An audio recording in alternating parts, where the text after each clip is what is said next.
Are you an HVAC professional looking to set your business apart? Then the Leading HVAC podcast is your go-to resource. I'm Kimon Hines, coach and trainer at SBE.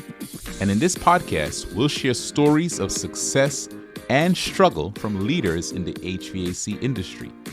You'll hear from experienced executives, managers, and innovators, providing you with the hard-earned insights from their journeys. These insights will equip you with the knowledge you need to navigate challenges and truly lead in the ever-evolving HVAC world.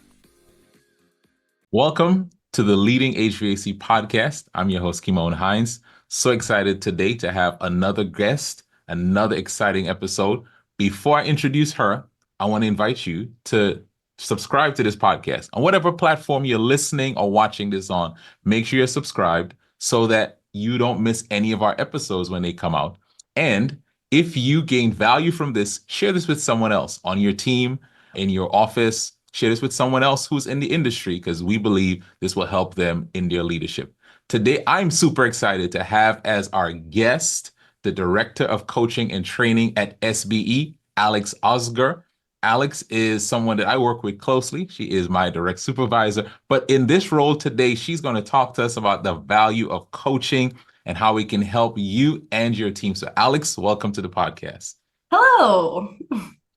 So glad that we can make this happen today. This is going to be a fun conversation. And I think it's one that anyone who is leading can benefit from as we talk about the value of building teams and the value of coaching. So Aleks, I want to start off by asking you, I ask everyone this: why did you get into the HVAC business? So I'll modify this. Why did you start working? Why did you choose to work for SBE, and what attracted you to this industry?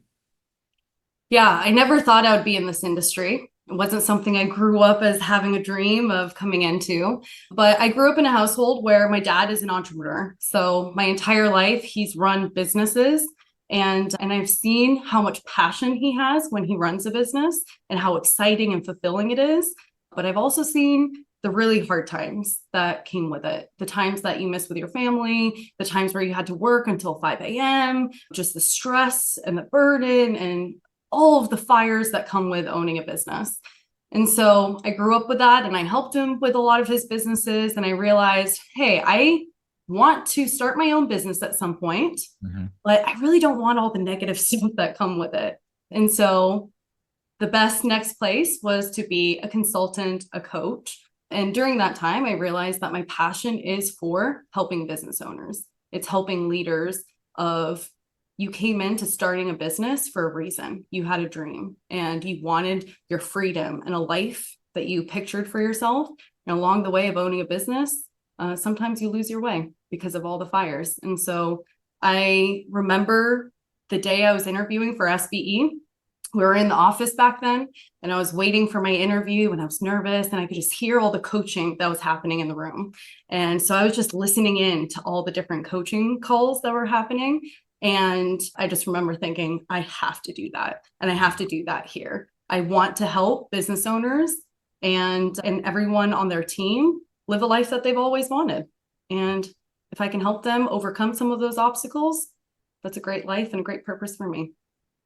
It's awesome. Yeah. So Aleks, how long have you been at SBE? It's been about like 8 years. Wow. Yeah. So 8 years, and you've, obviously worked as a coach, a trainer, and now you're a director. But you've seen the HVAC world from this perspective probably change a bit in those 8 years. What's some of the changes you've seen from this perspective in the landscape of HVAC and maybe even leading HVAC?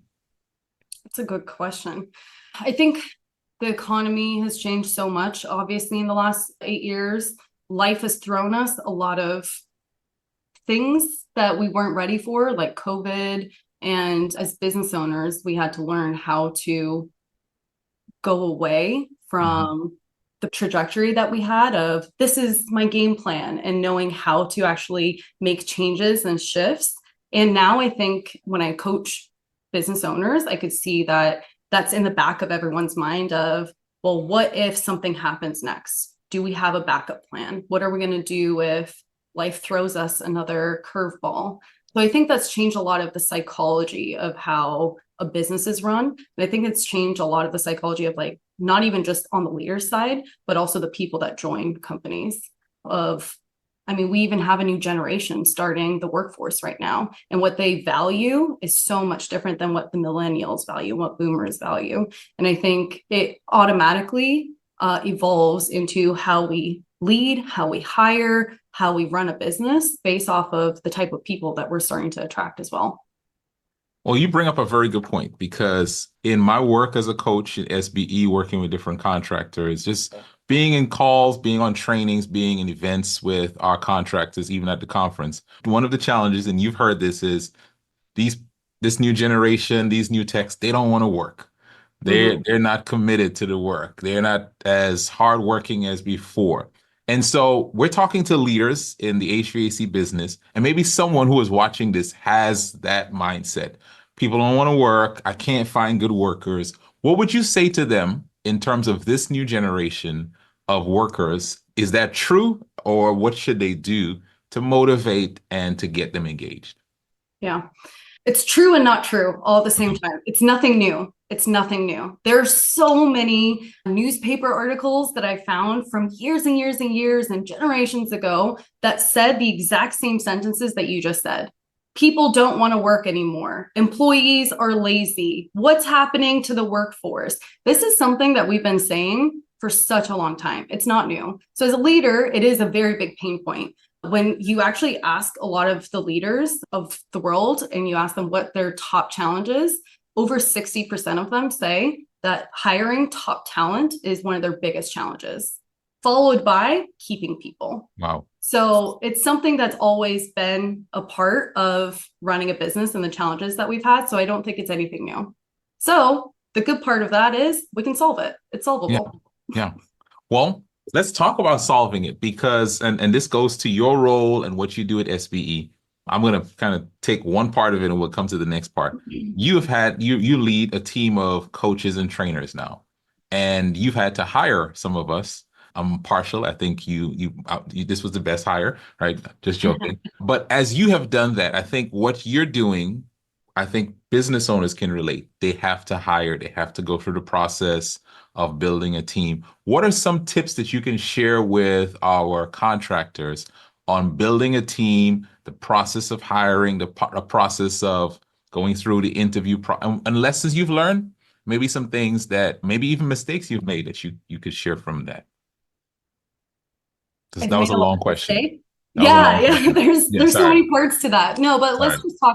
just start with just hiring and Mhm. attracting the right people.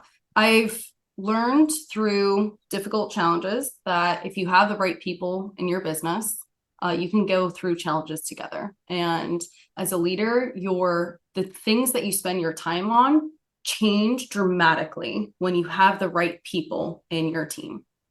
So years ago, even in our business, we had a big employee turnover problem. We had over, I think, 68% employee retention rate. And so during that time, as a leader, what are you probably going to spend the most of your time on? Well, managing, almost Mhm. sometimes micromanaging and being a part of it, and the fear of, well, what if this person doesn't show up? What about this? And I see this in HVAC world all the time of a technician doesn't show up and the entire day is screwed up from the dispatch board. So I think having the right people is extremely important. And how you have the right people is I think you have to start hiring based off of your core values. Mhm. So if you're only hiring based off of experience, people will always come with their baggage and they might have experience as a technician, a CSR dispatcher, whatever role you're hiring for. But if you have the right person that may not have that experience, you can teach the right person anything and they could end up outperforming the person that has 10 years experience in that. So I think as a company, the first thing you need to know is who am I as a company? What is my identity? What type of people do I want to surround myself with? What is our brand? What do we want to show to the world of who we are as a team? You need to know your core values. Once you have your core values, hire based off of your core values. Make sure that you're hiring a team of talented people that can work together, not just all these superstars that aren't working together, but making sure that you hire the right people. Because if you hire the right people, Then the next step is you need to have a very, very clear training and coaching game plan for them, Mm-hmm. because the right people, they want to grow, they want to perform, they want to win. And so as leaders, we need to make sure that we know what their gaps are and helping them strengthen their strengths and help them with reaching their goals. And that comes from training and coaching. And so the second part of your question of retaining employees, Mm-hmm. if you did nothing but one thing, which is giving regular feedback, science shows that it will lower your employee turnover rate by 10%, 10 to 15%, just by giving regular feedback. And I found as like when we're coaching business owners, giving feedback is a thing that we sometimes shy away from because it's uncomfortable, but it's actually one of the kinder things you can do and will result in a lot of things too. Well, Aleks, maybe let's talk about feedback and maybe we can get practical here. Maybe some Yeah. of our business owners and those who are watching this episode, they may say, I don't know how to give feedback, Aleks. And I think for a lot of us, our challenge is we give feedback when something is wrong. So I'm going to be a technician. You can be one of our leaders in the HVAC business. How would you give me feedback? How regularly does regular look like? And let's kind of role play there. Okay. Yeah. First of all, regular feedback, I think, means immediate. It has to be instant and immediate, good and bad. Feedback isn't criticism, it's good and bad. So if I realize you as a technician, you're doing something well, give feedback right away. Kimon, I saw that you closed 40% maintenance agreements this week. Amazing job. How did you do it? Oh, I like that. That part right there was something I think someone, if you're watching this, write that down, right? How did you do it? You didn't just tell me I did something good, that did it well. You asked me how I did it. Why did you ask that question? Yeah. I asked that question because I don't want to just focus on the results. It's the process that got you the results that's important. So I want to know, because you may not even know what got you that 40% close rate. So I want to know, first of all, good job that you got the results that we're looking for. But two, let's pinpoint what worked for you specifically. And so there's a few benefits that come from that. One, you as an employee now feel heard and understood and wanting to be listened to of, oh, someone's asking me questions of how I did well. So I think it shows that as leaders that we care about you, that I'm taking time out of my day to ask you questions about you. The other side is now I can help you pinpoint what did you specifically do on that call that resulted in those. And as a leader, I actually take note of that. I have a file for every single employee, and I'll take note of here was the win and here's the process that worked for Kimon. Wow. So next time I meet with you, I might, and if your numbers are down, going back to now the negative feedback, if your numbers are down and suddenly you're not selling maintenance agreements, let's say, then I'm going to say, hey, Kimon, what's going on? Why do you think we're not getting results? And I'm going to remind you of what worked for you before and get you back on track to continue that process that we know that ends up getting results. That's great. It's a great way of just helping us to understand that feedback, the point you made, feedback doesn't always have to come when something's negative. In fact, you should probably do more of the positive feedback than the negative, because I think it reinforces the results and the activities that you want to see continue. Absolutely. Yeah. And the example I gave you, by the way, Kimon, like that is how I give feedback, is through questions. So for anyone that's listening, if you haven't read Humble Inquiry, I think one of my favorite books, because it really just shows you how it's important to be curious and not assume and ask questions.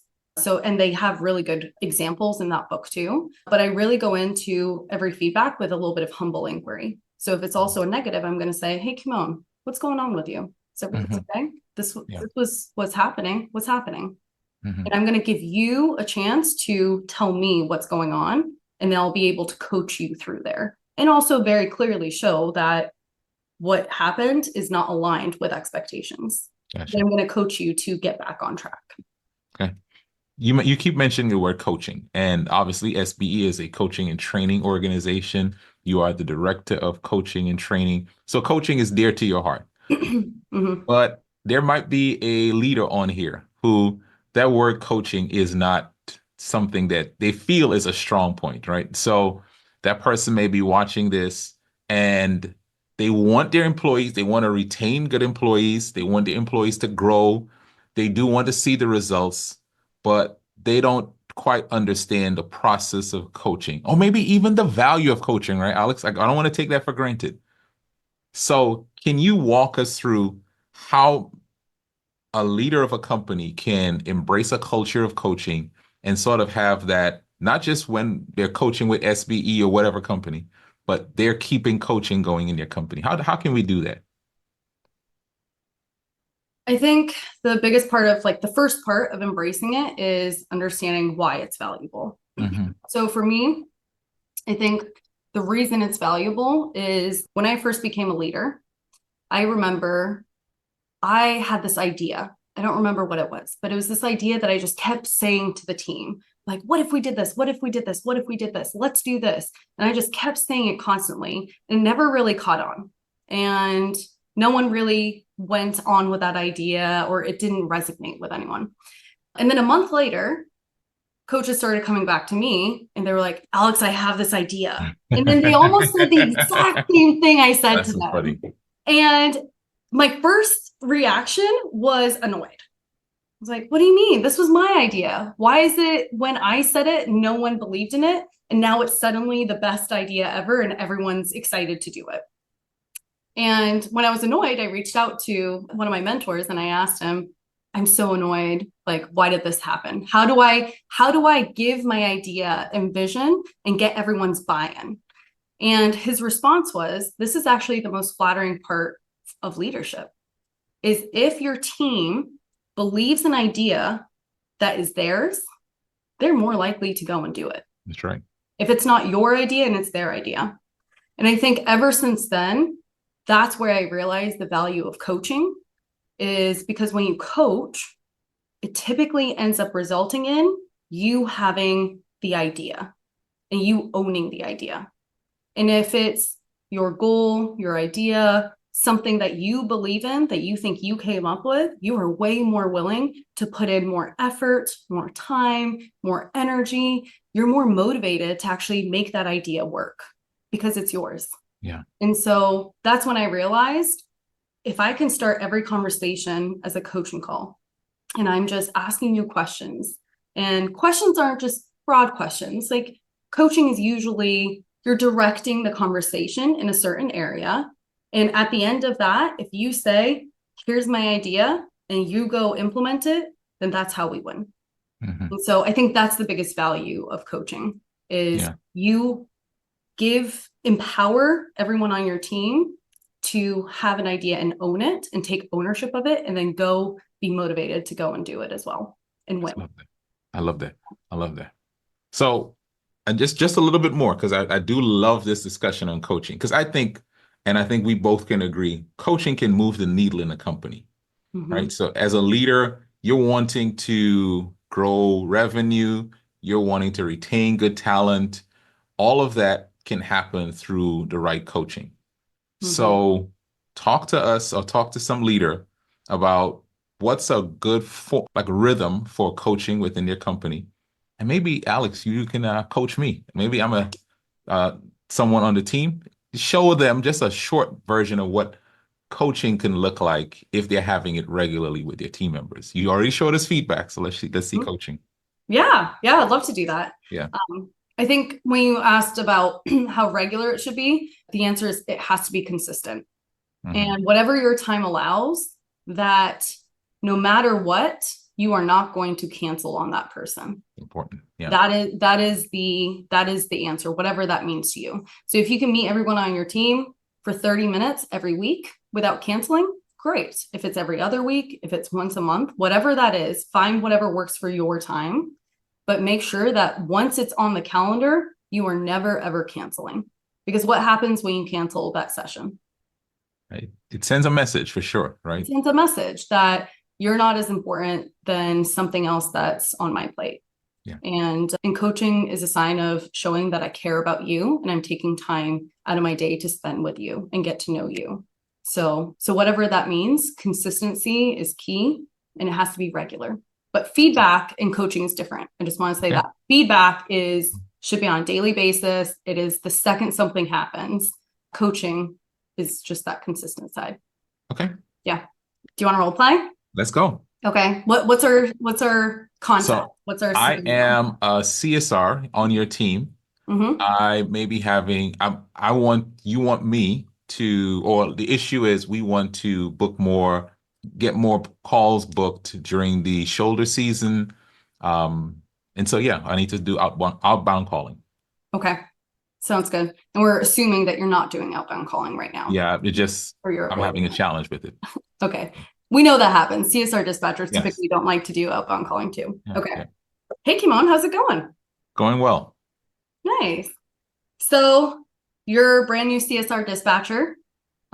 We have a slower season coming up right now. How do you think everything's going? Well, I enjoyed it a whole lot more when things were busy and I had to book calls. It just feels like I'm sitting here and the calls aren't coming in and the texts aren't getting what they need. So yeah, it's a little frustrating right now, Alex. Yeah. Yeah, I can assume it's probably boring too when the Yeah, phone's not ringing and you're just yeah, waiting for it. yeah, Yeah. yeah. Yeah. I know a month ago when we were talking, you said when the phone was ringing and you were excited and the texts were out there, you said you felt like you were winning, right? Yeah, it was a great feeling. Yeah. Do you feel like you're winning right now? I don't feel like I'm contributing to the team as much as I did before. Yeah. What do you think made you feel like you were winning and contributing more to the team a month I, ago? I was getting calls booked. I was talking to customers and I was, making sure that the techs had enough work so that they had full days and the company was winning, right? We were making money. Yeah. Yeah, because usually what happens if techs don't have calls to go on? Yeah. Yeah. We're just sitting around the shop. So Yeah, they're not making money. The company is not making money, yeah. not hitting our goals. Yeah, Yeah. that must be tough. What do you think we could do going into even tomorrow? I know the phone's not ringing much. What do you think we could do to make sure that you feel like you're winning and contributing and the team has enough calls to go on? Well, I wish we could do more marketing, right? That's one. We can Mhm. phones ring that way. And then someone mentioned, and you've talked to me about it, doing outbound calling, but I do not like it. Why don't you like it? It's just like people don't want to talk. You're interrupting them. It feels like I'm being pushy. So that's why I don't like it.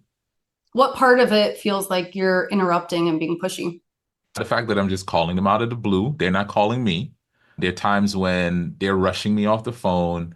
Even our maintenance agreement customers, some of them, it's not a scheduled call. And so I don't have the same energy. They're not as welcoming to me calling them.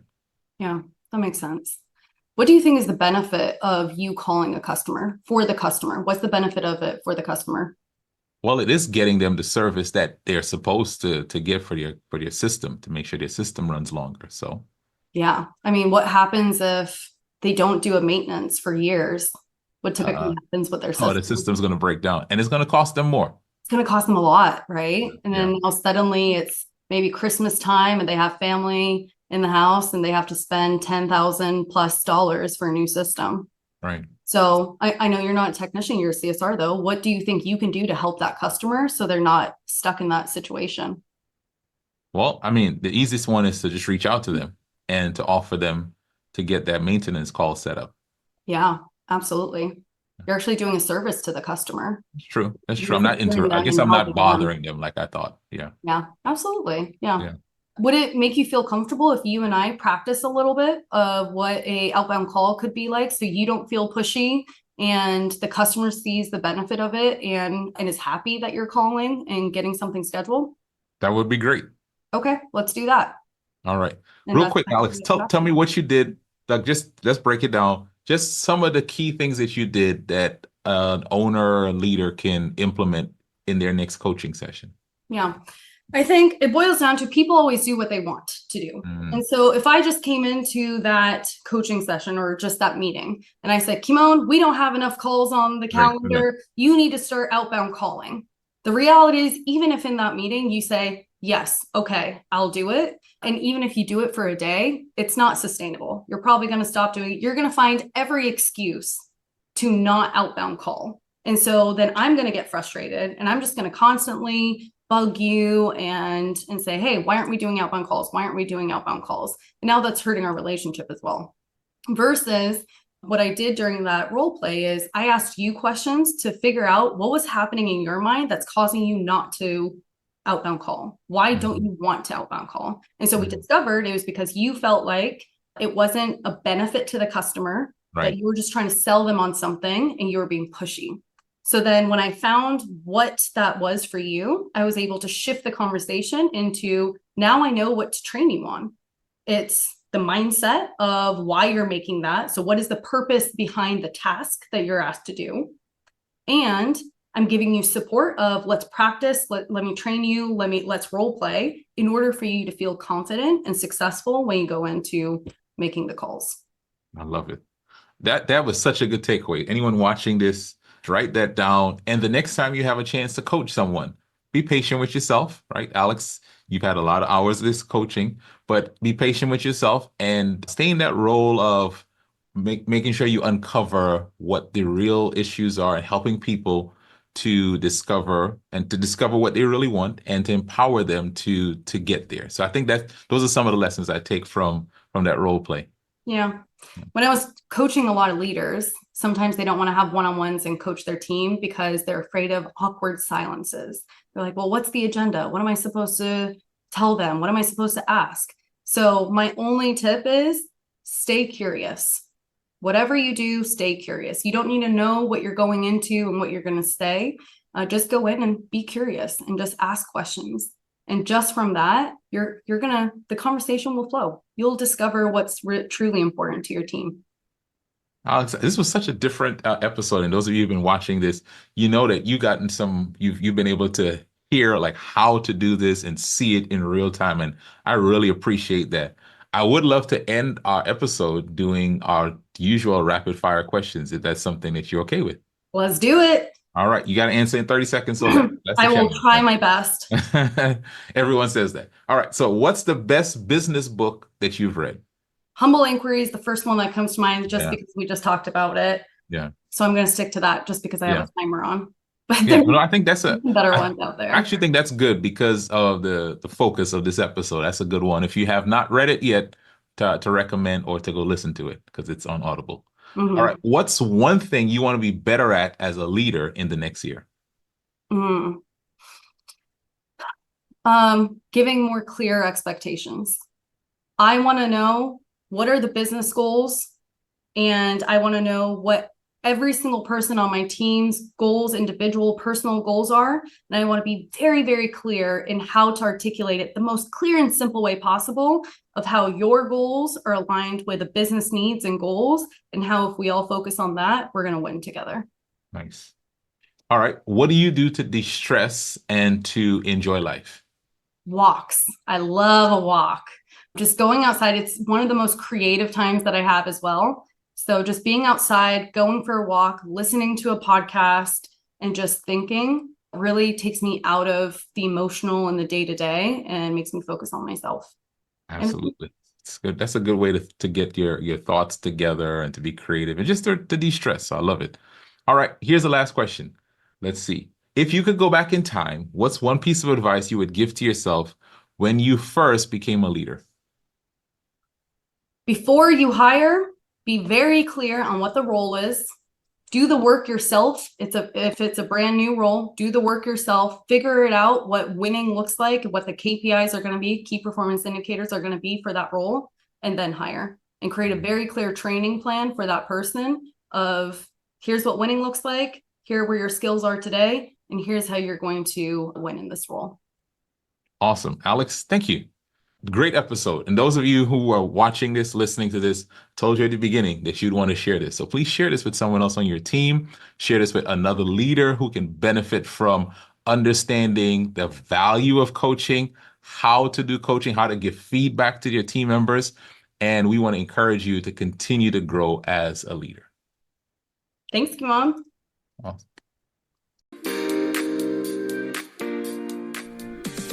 Thank you for listening to the Leading HVAC podcast. If you would like to learn more about SBE, You can find us online at sbeodyssey.com. That's sbeodyssey.com. If you enjoyed today's episode, we would appreciate it if you would leave us a review on this podcasting platform. Thank you for tuning in, and we'll see you next time.